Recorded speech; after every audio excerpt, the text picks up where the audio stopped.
पिछली वीडियो में हमने बात की कि स्कॉलरशिप क्या होती है, कौन कौन उसके लिए अप्लाई कर सकता है, क्या क्या डॉक्यूमेंट चाहिए। तो अगर आपने वो वीडियो नहीं देखी तो डिस्क्रिप्शन बॉक्स में उसका लिंक दे दूंगा, आप वो जाके दे सकते हैं। तो यार इसी वीडियो में हम बात करेंगे एजुकेशन लोन क्या होता है, कौन कौन अप्लाई कर सकता है, क्या क्या डॉक्यूमेंट चाहिए। तो यार ये वीडियो काफ़ी इन्फॉर्मेटिव बना ली है, तो सीधा चलते वीडियो की तरफ। तो यार बात कर लेते हैं लोन कितने तरह के होते हैं। देखा जाए तो लोन दो तरह के होते हैं, पहला होता है फॉरेन लोन और दूसरा होता है डोमेस्टिक लोन।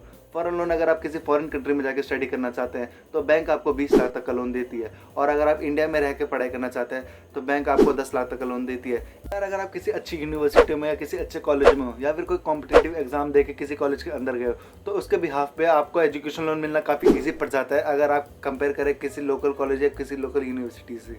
पर यार ऐसा नहीं है कि आपको लोन नहीं मिल सकता, लेकिन उसके लिए आपको ज़्यादा मेहनत करनी पड़ेगी, ज़्यादा बैंक के चक्कर काटने पड़ेंगे, लेकिन आपको एजुकेशन लोन मिल जाएगा। तो यार सबसे पहले बात करते हैं कि जैक काउंसलिंग अंडर आने वाले कॉलेजेस की, जैसे कि DTU, NSUT या IIIT दिल्ली। तो अगर आप DTU कैंपस में जाएंगे या फिर NSUT के कैंपस में जाएंगे तो आपको वहाँ पे SBI की ब्रांच देखने को मिल जाएगी, जहाँ पे जाके आप एजुकेशन लोन के लिए अप्लाई कर सकते हैं। तो यार अगर आपके कॉलेज या फिर यूनिवर्सिटी में कोई अगर बैंक है तो आप सबसे पहले वहाँ पे लोन लेने की ट्राई करें, वहाँ पर आपको मिलने के ज़्यादा चांसेस रहते हैं रेदर देन आप किसी और बैंक में जाए। तो यार जैसे कि DTU और NSUT में पहले से SBI की ब्रांच है तो फिर आप वहाँ पे जाके एजुकेशन लोन के लिए अप्लाई कर सकते हैं। लेकिन अगर आपके पास ऑलरेडी SBI में अकाउंट है तो फिर आप DTU और या फिर NSUT के एजुकेशन लोन को छोड़ दें, आप अपनी ही ब्रांच में जाके एजुकेशन लोन के लिए अप्लाई करें। आप DTU NSUT जाएंगे वो आपको खुद ही बोलेंगे कि अगर आपका पहले से SBI में है तो फिर आप वहाँ पे जाके अप्लाई करें, क्योंकि जो DTU और NSUT में यहाँ पे कई सारे बच्चे अप्लाई करते हैं तो फिर आपको वहाँ पे मिलने के चांसेस कम हो जाते हैं अगर आपका पहले से SBI में है। तो यार जो पहले ही मेरा बैंक अकाउंट था वो पहले से SBI में था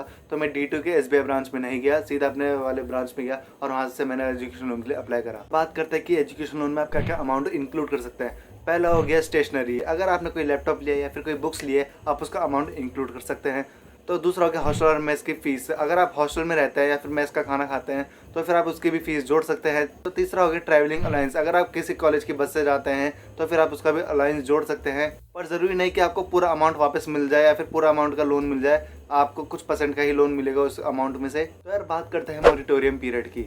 मान लेते हैं अगर आप बीटेक का 4 साल का कोर्स करते हैं तो ऐसा नहीं है कि आपको एजुकेशन लोन का अमाउंट तो पहले साल से ही देना शुरू कर दें। बैंक आपको 4 साल देता है कि आप अपनी पढ़ाई पूरी करें और उसके बाद 1 साल एक्स्ट्रा देता है, उसके बाद से आपका जो रीपेमेंट अमाउंट है वो स्टार्ट होता है। लेकिन जो आपका इंटरेस्ट लगना होता है वो पहले साल से ही शुरू हो जाता है। तो यार एक बात ध्यान रखें, अगर आप 4 लाख तक का लोन लेते हैं तो फिर आपको इसमें कोई गारंटर की ज़रूरत नहीं होती, ना ही कोई सिक्योरिटी देने की ज़रूरत होती है।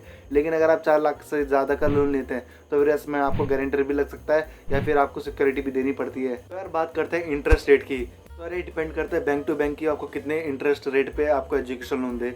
जो SBI है वो आपको 7.5 से 9.5% के बीच में इंटरेस्ट रेट पे आपको एजुकेशन लोन देता है। लेकिन जो कई दूसरी बैंक है वो आपको 14 से 15% के इंटरेस्ट रेट पे भी आपको एजुकेशन लोन देते हैं। तो आप बैंक में जाने से पहले उनका इंटरेस्ट रेट पता कर ले कि वो कितने इंटरेस्ट पे आपको एजुकेशन दे रहे हैं, वरना फिर बाद में ये धीरे धीरे इंटरेस्ट आपको बढ़ता जाएगा और अमाउंट काफ़ी बढ़ जाएगा।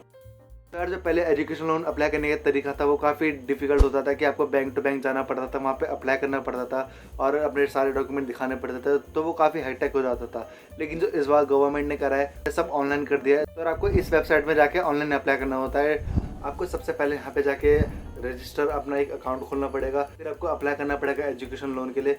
सिंपली आपको ऑनलाइन अप्लाई करना है, जिस बैंक में आप एजुकेशन लोन लेना चाहते हैं वहाँ पे आपको दिख जाएगा। आपको सिंपली वहाँ पे अप्लाई करना है और जो जो डॉक्यूमेंट दिखाए हैं आपने ऑनलाइन जमा करते वक्त वो आपको वापस अपने बैंक में दिखाना है, तो आपको एजुकेशन मिलने में काफ़ी आसानी पड़ जाती है। इसमें आपको ये फ़ायदा है कि आप मल्टीपल बैंक में एक साथ अप्लाई कर सकते हैं, लेकिन आप 3 से ज़्यादा बैंक में अप्लाई नहीं कर सकते एजुकेशन लोन के लिए।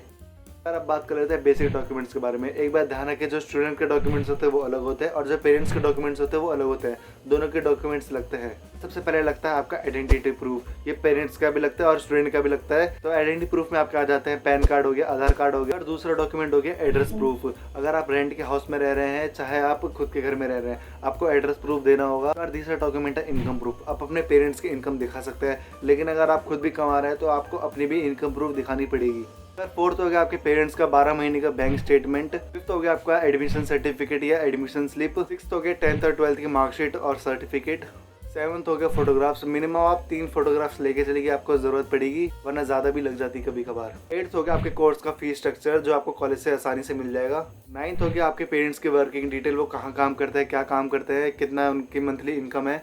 10th हो गया एफिडेविट, आपके बैंक वाले भी डिपेंड करता है कि वो आपसे कौन सा एफिडेविट बनाया। ऐसे जनरली 3 तरह के एफिडेविट होता है। पहला होता है गैप ईयर एफिडेविट, अगर आपने ड्रॉप ईयर लिया तो उसके लिए आपको एक एफिडेविट बनवाना पड़ेगा। दूसरा हो गया लोन का एफिडेविट, कि आपने कहीं और से लोन नहीं लिया है, आपने सिर्फ इसी बैंक से एजुकेशन लोन लिया, उसका एक एफिडेविट बनवाना पड़ेगा। तीसरा हो गया रेजिडेंट एफिडेविट, कि आप उसी जगह रहते हैं, उसका एक आपको एफिडेविट बनवाना पड़ेगा।